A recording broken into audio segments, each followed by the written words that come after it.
శంకర్ వాళ్ళ ఆఫీస్ ఎదురుగా ఒక ముష్టతను ముష్టెత్తుకుంటూ ఉంటాడు. అతన్ని చూస్తూ ఉంటాడు రోజు శంకరు. అయితే ఒకరోజు తనకి చాలా జాలేస్తుంది. ఇతనికి మనం ఏదైనా హెల్ప్ చేస్తే బావుంటుంది అనుకుంటాడు. తను అనుకున్న రోజే అది ఫస్ట్ తారీఖు తన సాలరీ డే. వెంటనే ఏటీఎంకెళ్ళి ఒక 3000 డ్రా చేసి తీసుకొచ్చి ఆ ముష్టతనికి దానంగా ఇస్తాడు. అతను చాలా సంతోషపడతాడు. సార్ మీరు చాలా గొప్పవాళ్ళు. మీలాంటి వాళ్ళు ఉండడం వల్లే ఇంకా ఈ లోకం ఇలా ఉంది. లేకపోతే ఎప్పుడో పోయేది. మాలాంటి వాళ్ళకి బ్రతికే ఉండదు అని చెప్పి చాలా పొగుడుతాడు. ఏడుస్తూ మాట్లాడతాడు.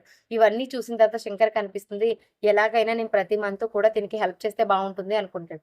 అనుకోని ప్రతి మంత్ కూడా తనకొక 3000 ఇస్తూ ఉంటాడు. ఇలా 1 ఇయర్ గడుస్తుంది. కానీ శంకర్ ఒక విషయాన్ని గమనించడు. ఆ ముష్టివాడు మొదట్లో థాంక్స్ చెప్తాడు. ఆ తర్వాత అది అది ఇగ్నోర్ చేస్తాడన్నమాట. డబ్బులేసింది ఆ! పట్టుకొచ్చావా? వేసావా? వెళ్ళు అన్నట్టు చూస్తాడు. థాంక్స్ కూడా చెప్పడు.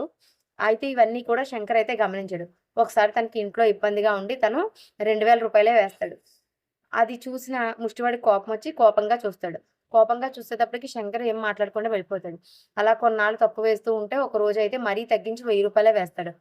ఆ రోజైతే ముష్టివాడికి కోపమొచ్చి అడిగేస్తాడు. "ఏంటండి నేను చాలా రోజుల నుంచి గమనిస్తున్నాను. మీరు నాకిచ్చే 3000 15 ఫస్ట్‌గా రూ. 1000 తగ్గించి 2000 ఏశారు. తర్వాత 1500 తలా తలా తగ్గిస్తూ ఇప్పుడు రూ. 1000 ఏశారు. నాకెందుకు డబ్బులు తగ్గిస్తున్నారు" అని అడుగుతాడు. అప్పుడు శంకర్ ఇలా అని చెప్తాడు. "మా ఇంట్లో చాలా కష్టంగా ఉంది. మా పిల్ల పాప బర్త్‌డే కూడా ఉంది. నాకు మనీ సరిపోవట్లేదు. అందుకే నీ డబ్బులు తగ్గిచ్చిస్తున్నాను" అని చెప్తాడు. అప్పుడు ముష్టివాడి కోపంతో, "ఏంటి? నీకు డబ్బులు లేపోతే నువ్వు నా డబ్బులు యూజ్ చేసుకుంటావా? అవి నా డబ్బులు. నీ కూతురికి బర్త్‌డే చేయాలంటే నీ డబ్బులతో చెయి. నా డబ్బులతో కాదు. ఆ డబ్బులు అక్కడ పెట్టి వెళ్ళు" అని అంటాడు. శంకర్ ఏం మాట్లాడడు. సైలెంట్‌గా వెళ్ళిపోతాడు. డబ్బులివ్వడు. మాట్లాడకుండా వెళ్ళిపోతాడు.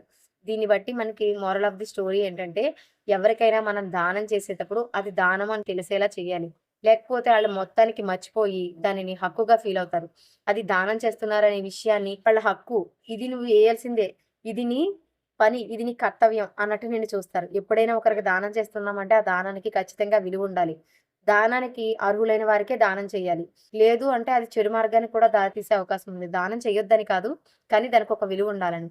చిన్న కథ. లైక్ చేసి సబ్స్క్రైబ్ చేసుకోండి.